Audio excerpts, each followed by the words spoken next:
ਕੇਂਦਰ ਸਰਕਾਰ ਦੀ ਨਵੀਂ ਨੀਤੀ ਆਈ ਸਾਹਮਣੇ।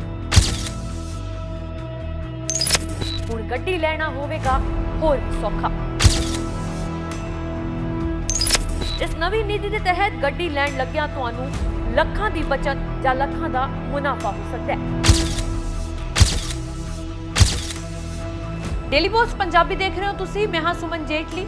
ਦੇਸ਼ ਦੇ ਪ੍ਰਧਾਨ ਮੰਤਰੀ ਨਰਿੰਦਰ ਮੋਦੀ ਵੱਲੋਂ ਇੱਕ ਨਵੀਂ ਪਾਲਿਸੀ ਦਾ ਐਲਾਨ ਕੀਤਾ ਗਿਆ। ਇੱਕ ਨਵੀਂ ਪਾਲਿਸੀ ਲਾਂਚ ਕੀਤੀ ਗਈ ਹੈ ਜਿਸ ਦਾ ਨਾਮ ਹੈ ਵਹੀਕਲ ਸਕ੍ਰੈਪੇਜ ਪਾਲਿਸੀ, ਭਾਵ ਵਾਹਨ ਕਬਾੜ ਪਾਲਿਸੀ। ਪ੍ਰਧਾਨ ਮੰਤਰੀ ਨਰਿੰਦਰ ਮੋਦੀ ਦਾ ਕਹਿਣਾ ਹੈ ਕਿ ਇਹ ਪਾਲਿਸੀ ਦੇਸ਼ ਦੇ ਲਈ ਬੜੀ ਮਹੱਤਵਪੂਰਨ ਹੈ। ਉਹਨਾਂ ਇਹ ਵੀ ਕਿਹਾ ਕਿ ਹੁਣ ਨੌਜਵਾਨਾਂ ਨੂੰ ਨੌਕਰੀਆਂ ਅਤੇ ਸਟਾਰਟਅਪਸ ਨੂੰ ਬਿਜ਼ਨਸ ਕਰਨ ਦਾ ਚੰਗਾ ਮੌਕਾ ਮਿਲ ਸਕਦਾ ਹੈ। ਤਾਂ ਹੁਣ ਇਹ ਨਵੀਂ ਕਬਾੜ ਪਾਲਿਸੀ ਤੁਹਾਡਾ ਲੱਖਾਂ ਦਾ ਫਾਇਦਾ ਕਿਸ ਤਰ੍ਹਾਂ ਕਰੇਗੀ, ਉਹ ਵੀ ਤੁਹਾਨੂੰ ਵਿਸਥਾਰ ਦੇ ਵਿੱਚ ਦੱਸਾਂਗੇ। ਤਾਂ ਇਸ ਪਾਲਿਸੀ ਦੇ ਤਹਿਤ ਜੇਕਰ ਤੁਸੀਂ ਆਪਣੀ ਪੁਰਾਣੀ ਗੱਡੀ ਸਕ੍ਰੈਪ ਯਾਨੀ ਕਿ ਕਬਾੜ ਕਰ ਦਿੰਦੇ ਹੋ ਤੇ ਨਵੀਂ ਗੱਡੀ ਖਰੀਦਦੇ ਹੋ ਤਾਂ ਤੁਹਾਨੂੰ ਰਜਿਸਟ੍ਰੇਸ਼ਨ ਫੀਸ ਨਹੀਂ ਦੇਣੀ ਪਏਗੀ। ਭਾਵ ਕਿ ਹੁਣ ਗੱਡੀ ਖਰੀਦਣਾ ਤੁਹਾਡੇ ਲਈ ਸੌਖਾ ਹੋ ਗਿਆ। ਗੱਡੀ ਖਰੀਦਣ ਵੇਲੇ ਤੁਹਾਡੀ ਲੱਖਾਂ ਦੀ ਬਚਤ ਹੋ ਸਕਦੀ ਹੈ, ਤੁਹਾਡਾ ਮੁਨਾਫਾ ਹੋ ਸਕਦਾ ਹੈ।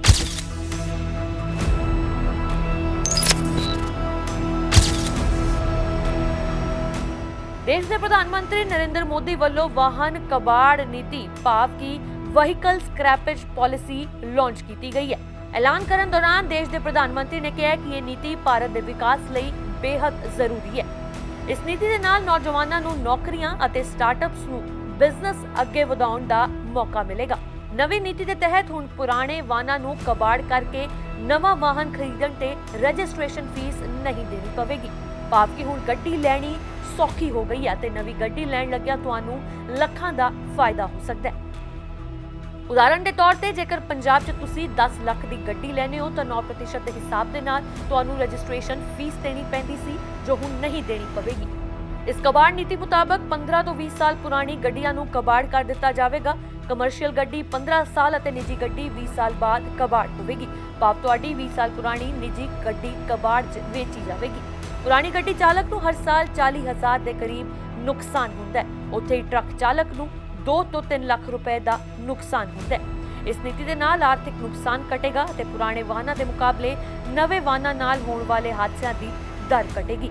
ਦੇਸ਼ ਦੇ ਪ੍ਰਧਾਨ ਮੰਤਰੀ ਨਰਿੰਦਰ ਮੋਦੀ ਦੇ ਵੱਲੋਂ ਇਹ ਨੀਤੀ ਲਾਂਚ ਕਰਦਿਆਂ ਟਵਿੱਟਰ ਤੇ ਇਸ ਨੀਤੀ ਨੂੰ ਫਾਇਦੇਮੰਦ ਦੱਸਿਆ ਗਿਆ ਤੇ ਨੌਜਵਾਨਾਂ ਨੂੰ ਅਤੇ ਸਟਾਰਟਅਪਸ ਨੂੰ ਇਸ ਪ੍ਰੋਗਰਾਮ ਦੇ ਵਿੱਚ ਸ਼ਾਮਲ ਹੋਣ ਦੀ ਅਪੀਲ ਕੀਤੀ ਗਈ ਸੀ। ਪ੍ਰਧਾਨ ਮੰਤਰੀ ਨੇ ਟਵੀਟ 'ਚ ਲਿਖਿਆ ਕਿ ਵਹੀਕਲ ਸਕ੍ਰੈਪੇਜ ਪਾਲਿਸੀ ਦਾ ਅੱਜ ਸ਼ੁਭ ਆਰੰਭ ਹੋ ਰਿਹਾ ਹੈ। ਇਸ ਦੇ ਨਾਲ ਹੀ ਪ੍ਰਧਾਨ ਮੰਤਰੀ ਨੇ ਇਸ ਦੇ ਫਾਇਦੇ ਵੀ ਗਿਣਵਾਏ। ਆંકੜਿਆਂ ਦੇ ਮੁਤਾਬਕ ਪੁਰਾਣੀ ਗੱਡੀ ਦੇ ਕਾਰਨ ਹਰ ਵਿਅਕਤੀ ਨੂੰ ਸਾਲਾਨਾ 30 ਤੋਂ 40,000 ਦਾ ਨੁਕਸਾਨ ਹੁੰਦਾ ਹੈ। ਉੱਥੇ ਹੀ ਟਰੱਕ ਮਾਲਕ ਨੂੰ ਸਾਲਾਨਾ 2 ਤੋਂ 3 ਲੱਖ ਦਾ ਆਰਥਿਕ ਨੁਕਸਾਨ ਹੁੰਦਾ ਹੈ। ਸਕ੍ਰੈਪਿੰਗ ਪਾਲਿਸੀ ਇਹ ਕਹਿੰਦੀ ਹੈ ਕਿ ਹੁਣ ਆਰਥਿਕ ਨੁਕਸਾਨ ਘਟੇਗਾ। ਦੇਸ਼ ਦੇ ਵਿੱਚ ਫਿਲਹਾਲ 50 ਤੋਂ 60 ਲੱਖ ਪੁਰਾਣੇ ਵਾਹਨ ਰਜਿਸਟਰਡ ਨੇ ਅਤੇ ਕੁਝ ਪਹਿਲਾਂ ਹੀ ਸਕ੍ਰੈਪ ਹੋ ਚੁੱਕੇ ਨੇ।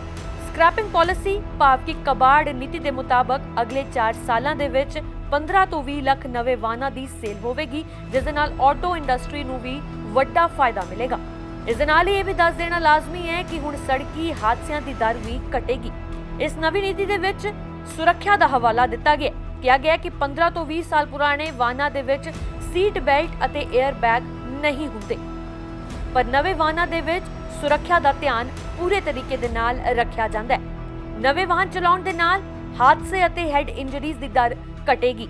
ਇਸ ਦੇ ਨਾਲ ਹੀ 15 ਤੋਂ 20 ਸਾਲ ਪੁਰਾਣੇ ਵਾਹਨਾਂ ਨੂੰ ਸਕ੍ਰੈਪ ਯਾਨੀ ਕਿ ਕਬਾੜ ਕਰ ਦਿੱਤਾ ਜਾਏਗਾ ਅਤੇ ਲੋਕਾਂ ਨੂੰ ਵੱਧ ਤੋਂ ਵੱਧ ਇਸ ਨੀਤੀ ਨੂੰ ਅਪਣਾਉਣ ਦੇ ਲਈ ਪ੍ਰੇਰਿਤ ਕੀਤਾ ਜਾ ਰਿਹਾ ਹੈ। ਸਤਿ ਸ਼੍ਰੀ ਅਕਾਲ ਸਾਰਿਆਂ ਨੂੰ।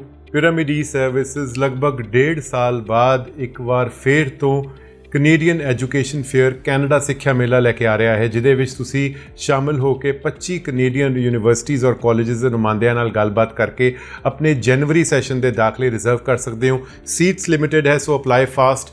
ਸੈਮੀਨਾਰ ਹੋ ਰਿਹਾ ਹੈ 8 ਅਗਸਤ ਨੂੰ ਜਲੰਧਰ ਵਿੱਚ, 9 ਅਗਸਤ ਨੂੰ ਲੁਧਿਆਣਾ ਵਿੱਚ, 10 ਅਗਸਤ ਨੂੰ ਮੋਗਾ ਵਿੱਚ, 11 ਅਗਸਤ ਨੂੰ ਬਠਿੰਡਾ ਵਿੱਚ, 12 ਅਗਸਤ ਨੂੰ ਚੰਡੀਗੜ੍ਹ ਅਤੇ 13 ਅਗਸਤ ਨੂੰ ਪਟਿਆਲਾ। ਸੋ participate in this event to reserve your seat for winter intake and get your visa on time.